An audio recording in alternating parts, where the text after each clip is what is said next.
Greetings ladies and gentlemen, and welcome to this patch video for Thief Lord from the website Royal Road. This patch video will contain chapters 29 and 30, and as always I hope that you enjoy, and if you do, please consider subscribing. Chapter 29, When Hell Breaks Loose. The guard is getting closer, too close. With a hiss I order my underlings to apply their poisons. The paralyzing poison for the cutpurse and the blight poison for the hoodlums. With a short and pointless prayer, I steady my breath. Here goes nothing. By the time the guard touches the door handle, my underlings are already charging towards him. As the door swings open, a surprised guard is met by my cutpurse lunging at his throat. His blade is tipped in a poison and boosted by my skill. The guard reacts quickly, but not quickly enough. He throws his head to the side, avoiding a direct hit by the blade. He isn't quick enough, though, and the dagger slices deep into the side of his neck. The guard goes rigid and his body slams backward into the wall. 1 second. My hoodlum throws themselves into the guard, intent to tackle him down to the ground. Just a moment too late. The guard reins control over his body and sweeps the gauntleted hand to the side, shoving the two hoodlums back. With the slight reprieve, the guard reaches for the sword at his waist. With the sword halfway out of its scabbard, the cutpurse lunges at the guard once more. The paralyzing poison already reapplied to his trusty letter opener. The guard sees him coming, but no weapon in hand. He moves his free hand to deflect the strike from hitting anything vital. His hand hits the cutpurse's wrist, redirecting the slash away from his torso. The cutpurse compensates and manages to barely shift the strike downwards, slicing into the guard's exposed leg. The blade doesn't cut deep, but it's enough for the poison to take effect. 1 more second. During the short scuffle, I finally make my move. I raise my hand, allowing a sudden magical mist to gather around my hands before I launch it towards the unsuspecting guard. The spell hits him square in the face, causing the guard to blink twice in confusion. My heart is about to leap in joy when the guard shakes his head, cutting short the sedated effects of my calm spell. Oh no. My hoodlum lunges at the guard, knocking him backwards. I don't know if it's because of the high level or my terrible luck, but he doesn't fall over. Instead, he once more slams into the wall, his knees buckling slightly, the paralyzing effect disappearing soon after. The guard once more sweeps the gauntleted fist around, forcing my two hoodlums back once more. My eyes move over to the guard's health bar, and my stomach drops when I can hardly see the sliver of health he's lost so far. This isn't working. The guard steadies his balance, grabbing hold of the windowsill, his eyes glaring murder at the 3 underlings.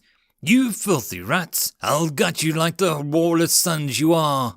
He growls while reaching for his sword once more. Oh, frick. What do I do now? We stand no chance. I'm out of options. I need to run. How do I slow him down? If only I could trip him or some... My thoughts are halted as I spot an opening. Could this work? Oh, frick it. There's no time. Grab him, I yell as I start changing towards the guard. My eyes move over towards me, the sneer on his face intensifying. Before he manages to spit out a reply, all 3 of my underlings lunge at the guard simultaneously. He raises a hand to do another sweep, but he can't stop all of us. The 2 hoodlums who charge straight at him takes the full force of the sweep and are knocked to their side. The cutpurse dove low, slicing his blade in a wide arc, aiming for the guard's lightly armored feet. Perfect. The cutpurse once more cuts a shallow gash across the exposed thigh of the guard, and he once more goes rigid. The hoodlums aren't there to tackle him, but that job falls to me. Only half a second after the stun hits, my full force strikes the guard in his chest. My shoulder connects, and my abysmal strength attribute is working overtime to compensate for his high level. Thankfully, the game is trying to imitate reality, so physics is on my side. No matter if my strength is lower, it is easier to stop kinetic force moving a quick pace when you aren't ready to brace for it. The guard is knocked backwards, and his body slams into the window behind him. Unable to support his weight, the glass immediately shatters and the guard tumbles through the window. The glass scatters everywhere as the guard drops from sight.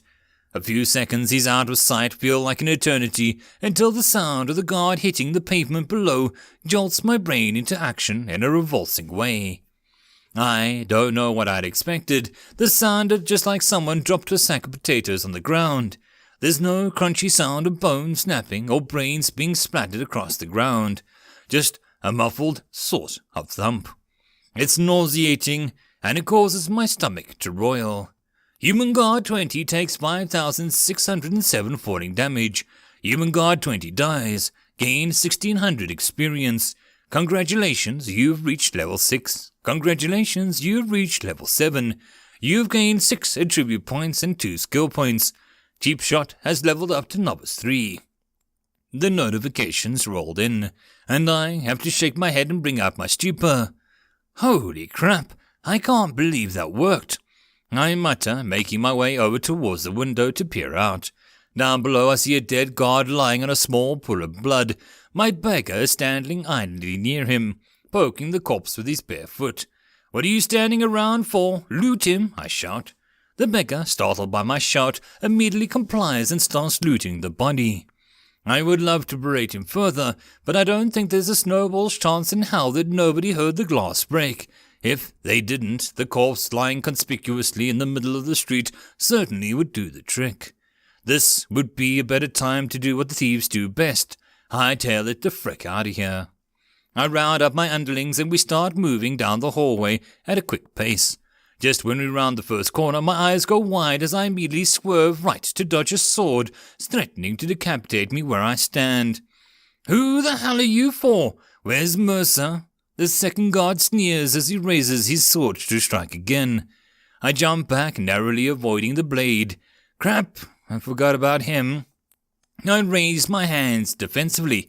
Oi, how about you calm down and we talk about it? I say as I jump back further.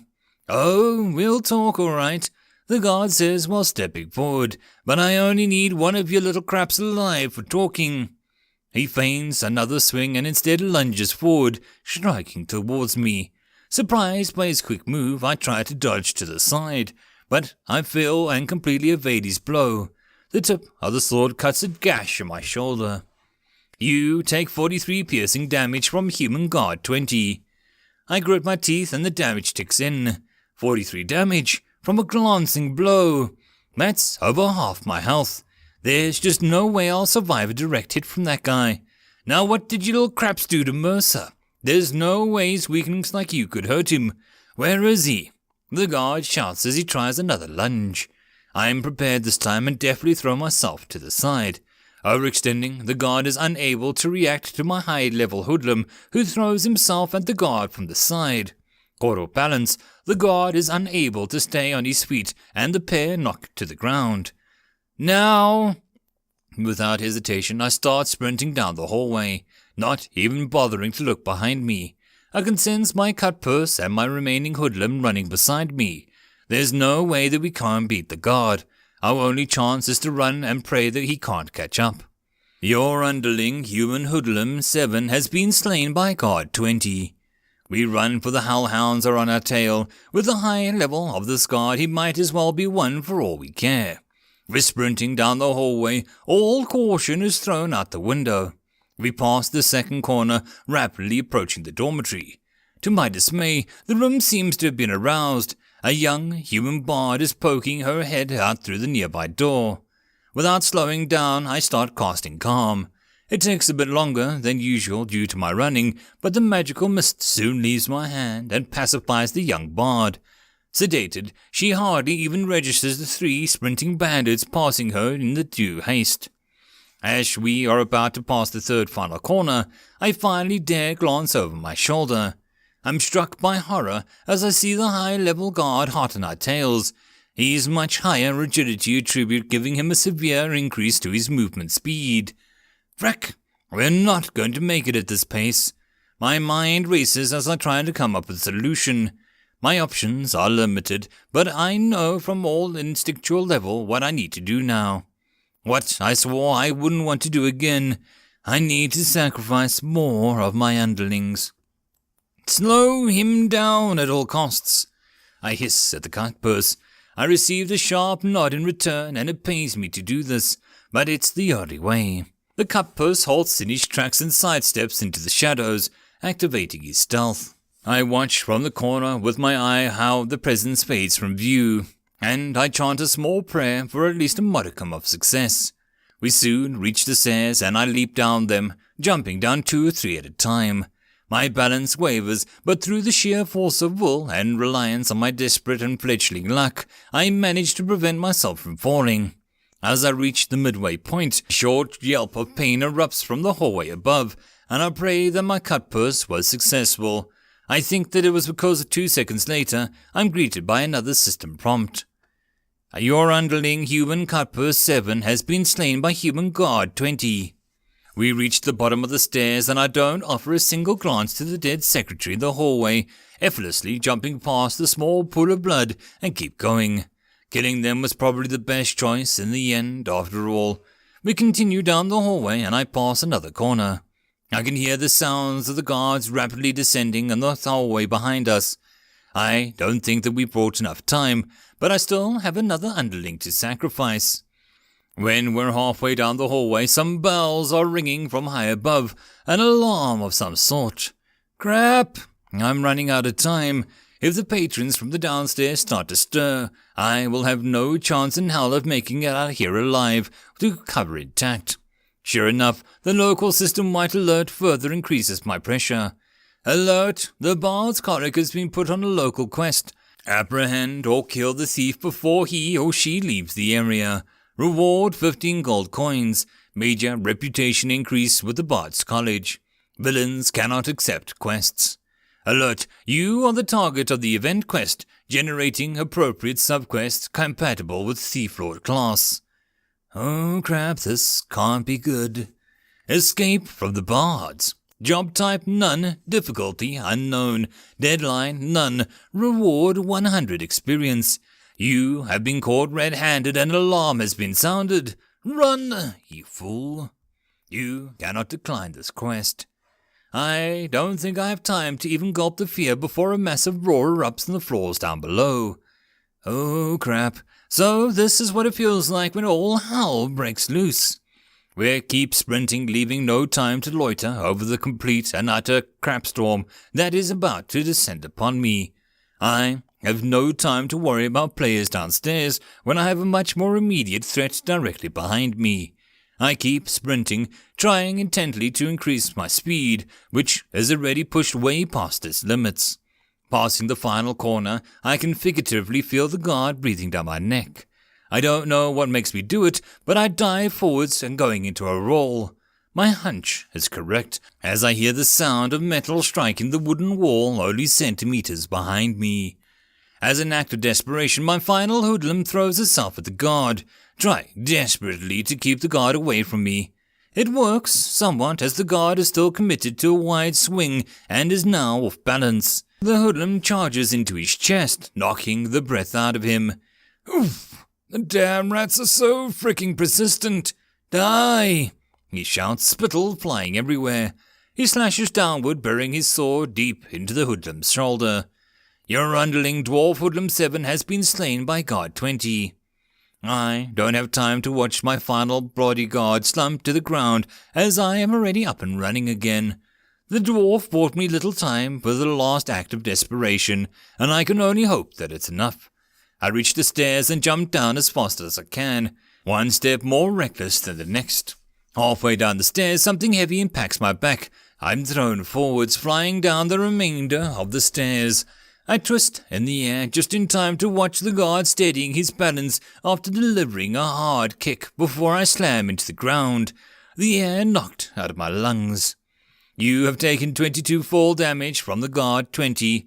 That's what you get for making me run, you little crapstain.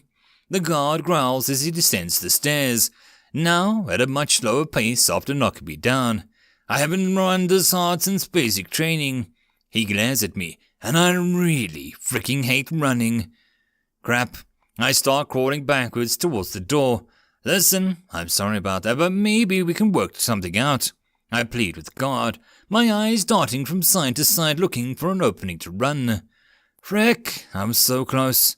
A deal? He snorts. Oh, hell no. I know what I do with you. He gives me a savage grin. I've decided that I was unfortunately unable to apprehend you after the theft, and due to your violent behavior, I was forced to put you down like the dog you are. It's a shame, really, but there is only so much God can do to protect the innocent. He snarls, glaring at me with malevolent eyes. I continue to scoot backwards and my hand finds the edge of the poison trap that I'd laid down earlier. It lies there in the darkness, unable to perform its function. What good is a trap that traps the trap layer in the beast? Can I somehow leap across and hope for the god to step on it? No, this weak trap probably would only be a nuisance to such a high-level god. I'm thoroughly fricked, aren't I? Unless... Hope rises in my chest as I remember my trump card. The exit is so close, only a half-meter away. I need to make him angry. I snort. Well, if that's the case, then you would probably like to know that your friend Mercer is dead. This causes the god to pause. You lie, he growls, his face turning into a mean scowl. Am I, though? Then how do you explain how we got past him? Shut up, he bellows. You probably tricked him somehow, locked him in a room when he wasn't looking. I laugh. Sure, if you think one of these flimsy doors could hold him. His eyes twitches. You can't have killed him. I don't believe you. He sneers. Well, you will find out soon anyway. His brains smeared all over the pavement outside, probably slipping into the sewers below with the rats to feast on it. I smirk further, egging the god on. I need him to be reckless. Shut your filthy mouth, you piece of crap. He roars and he lunges towards me, sword aimed for my throat. I sigh. I'm sorry about this, I mutter. Doppelganger. The room blurs for a second until I find myself outside, breathing in the stale evening air. I move my head in aside and looking at the entrance door just in time that the notification appears, followed by a painful shriek of acid, trapped and no doubt triggered. Your underling dwarf beggar has been slain by God 20. I wince at the thought of how callously I sacrificed yet another one of my underlings. Then the best option I had, but that doesn't mean that I have to like it. I'm soon broken out of my trance as I notice scores of players exiting the tavern from both sides of the street. That means it is time to get the hell out of there. I quickly scamper to my feet and dart down towards the alleyways where my two spotters wait for me. We quickly escape further into the city, leaving the sounds of rattled players and screams of really angry guards behind us. End of chapter. Chapter 30. Sisters. The candlelight flickers as Arya sits by the window, scowling at the city of Daenerys as the morning sun rises from the west. She is unaccustomed to the experience of watching the sunrise from this direction, but a lot of things feel different these days. She has spent so much time logged in that the game starts to feel real as real life to her sometimes, which actually scares her a little. If one looks closely, the game is nothing like reality. So why does she feel so at ease here? Her musings are interrupted as someone knocks on the office door. Enter, she says, not taking her eyes away from the window. Benjamin sticks his head in through the door. Excuse me, madame, your sister is here to see you. She sighs. Did she tell you why she was here? Yes, she said, and I quote, tell my sister I'm here to brighten up her day. Arya's brows furrow. Of course she is, she mutters. I might as well get this over with.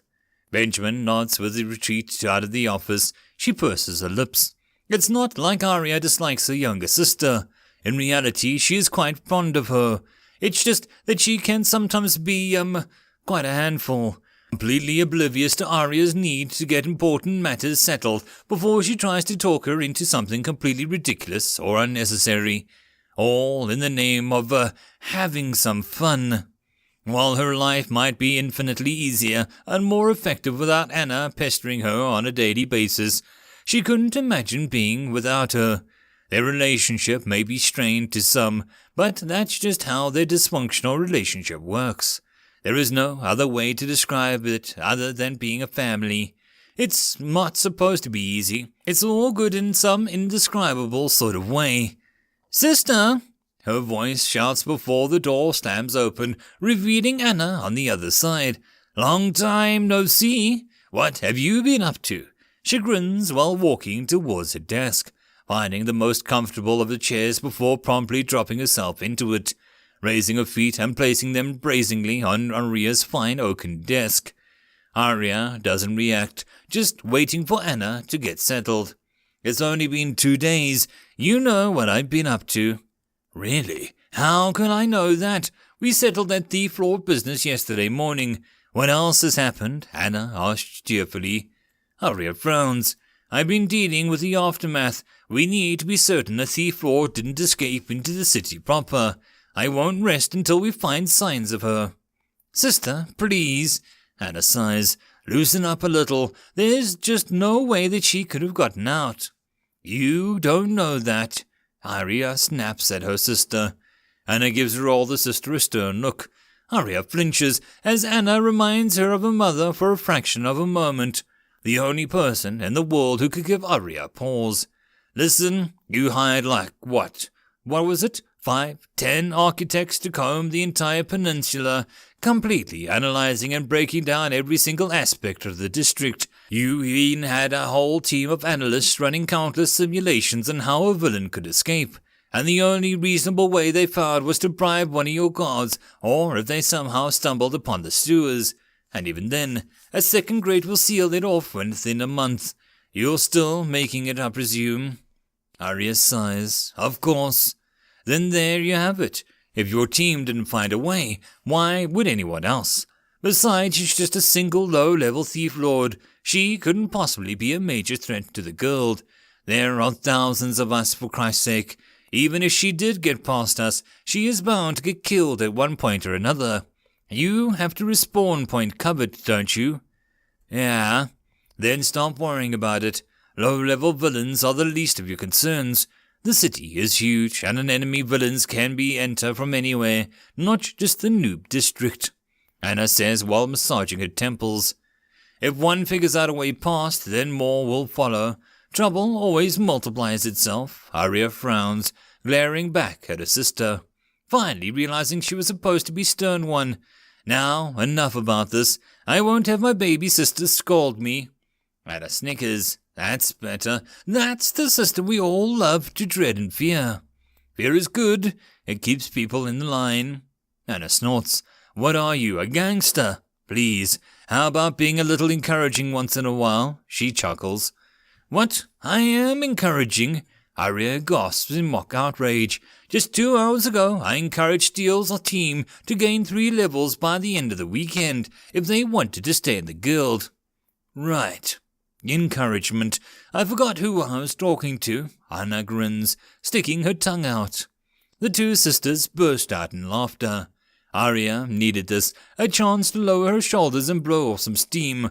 Only her baby sister can have an effect on her, and that's why she loves her.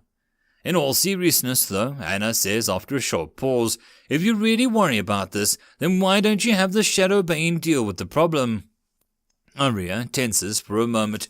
"Anna, don't talk so casually about them. Their information is top secret," she admonishes her sister. Anna raises her hands defensively. Yeah, I know, sis. I didn't tell anyone, not even Bryan." "Good." Now, Arya leans over towards her desk, grabbing a small silver key from her inventory and unlocking the bottom drawer. "I've already sent word, and they are keeping an eye out. They're already busy leveling up as it is, and I'm disinclined to take up too much of their valuable time with this matter. The most important thing is not to draw any attention yet." "Well, that solves the problem, doesn't it? There's no way a fledgling thief lord can hide from the Shadowbane, is there?" Anna smiles, leaning further back in her chair. Arya grunts, still not quite satisfied. She had spent too much time on the matter as it is. She hates to admit it, but her sister does have a point. There is no way a thief lord can hide from Shadowbane for long, and even then, it's impossible to beat them. She sighs. Maybe it's time to lay the matter to rest. For now, at least, she looks over at her sister. I suppose it does. Thanks, Anna. I really needed to hear that. No worries, sis. That's why I'm here, isn't it? To occasionally pull the giant stick out of your... Anna! Anna raises her hands defensively once more. Sorry, force of habit. I've been partying up with Rachel and Mark for too long. She grins, winking at her sister. Arya frowns. Was there anything else you needed? What? Who? Me? Anna smiles sheepishly. Can't a girl just visit her favorite sister without having a hidden agenda? She can, but you don't. What is it? Did you run out of gold already? I gave you 50 gold not 3 days ago. What did you do? Gamble it away at the prancing leprechaun again? Well, some of it, Anna's cheeks redden, but not all of it. I actually invested the rest in a promising old craftsman. I think he'll become a promising ally in the near future. A promising crafter. Arya raises an eyebrow. Good crafters are always in high demand, as most skilled players are always drawn towards the combat classes. Tell me about him. What level is he and what profession did he choose? Anna perks up. Well, his name is Ryan. He's 52 years old and a really good guy. He seems very intelligent and well-spoken. I'm sure you would like him. Arya tries to hold back a sigh. Of course her sister picked another stray. What's that? The third one this month alone. I'm sure I would. I know what you're thinking, but Ryan isn't like that last guy I told you about. He seems to be a pretty genuine guy. Oh, you should have seen Brian's face when... Arya clears her throat loudly. Anna seems flustered and her cheeks redden. Yeah, sorry. I went a little overboard there, so, I think he's a level 3 by now, but that will probably change shortly. He's a halfling trap maker, and he seems very focused on leveling up his craft whenever he's online. It's a pity that he's only a nightly player, though, she sighs. Arya deflates. A level 3 trap maker. Has she gone mad? Anna, she sighs, how much did you give him? She purses her lips. Only a little over 20 gold to get him started. I was hoping to give him some more after he leveled up a bit. Arya winces. 20 gold. What on earth would a level 3 trap maker do with 20 gold? She sighs once more. Anna, how do you know about this Ryan? How long have you known him? Only a few days. I met him in the tavern in the Noob Zone, only a few hours before we started the whole purge business. We've been talking a few times since then, though. Just the other day we chatted around an hour about how Paul and the guys beat that necromancer. Anna... Arya rubs her temples, trying her best not to sound condescending. That guy probably scammed you. Anna's face turns into a frown. Seriously, this again? Would you please just stop it? Not everyone you meet is out to trick you. Anna, listen, there are tons of guys like that out here, willing to do anything to get ahead. Just think about it for a moment. He's a halfling trap maker. Why would he do that? The main attribute for trap making is dexterity, not charisma or luck. Also, you only met him once, in a tavern no less. I bet he just walked up to you and made up some sippy story about how he can't afford to enjoy the game on his meager paycheck, and then casually mentioned that he needs some funds. Does that sound about right?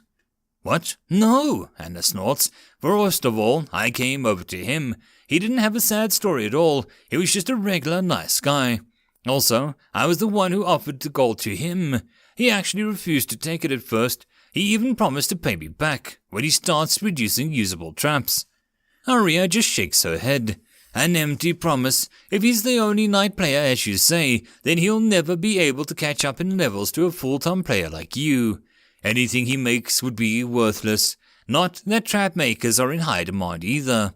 The profession is utterly useless in the grand scheme of things. Oh, for crying out loud, Arya. Not everything in life is about efficiency. Everything has its use in some way. You are just too pig-headed to think outside the box. Ryan is my friend, and I want to help him. Why, in your eyes, is that such a terrible thing? Anna glares at her sister. Arya is taken back at first, flabbergasted by the sudden aggressiveness of her usually timid younger sister. What has gotten into her? Grimacing, Arya pinches the bridge of her nose. She needs to tread carefully around this matter. Sorry, I didn't mean to offend you. I just don't want anyone hurt, my little sister. You know, I only have your best interests at heart, don't you? Anna, still red-faced, untenses her shoulders and sags back into her chair. She exhales slowly, smiling weakly at her sister. Yeah, I know, sis. I'm sorry too. I just wish you didn't always have such a negative view of other people all the time. Ryan is a good person. I'm sure you'll like him once you get to know him. Arya smiles. Perhaps I should meet the guy. He must be quite the charmer if he'd managed to grab a hold of your heart after only a single date, she winks. Anna's face immediately reddens. No, it's not like that. We're just friends. Besides, we didn't really have a time to talk much. And Bryan was there. Oh, I thought you said you've talked for days, she smirks.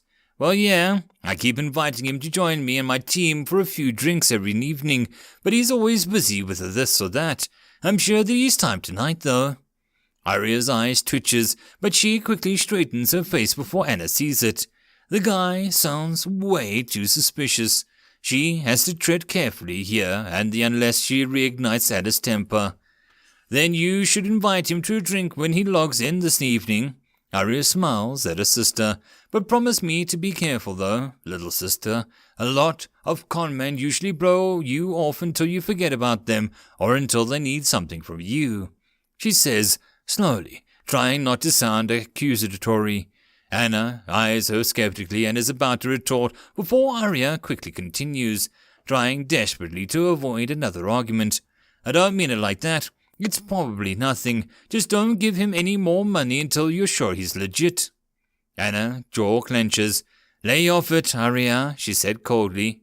Arya pinches the bridge of her nose. I will. I promise. I just don't want the incident with Chad to repeat itself. Why would it? Ryan is a friend. You know that dating much older men is your thing, not mine. Anna gives her sister a stiff smile that never seems to reach her eyes. I appreciate what you're doing, sis, but I've told you to stay out of meddling in my personal life. I know it was you who had his arm broken. He deserved every... That doesn't matter. Anna cut her sister off. You had the right to spy on him without my knowledge. I told you what would happen if I ever caught you doing anything like that again, didn't I? Anna said coldly.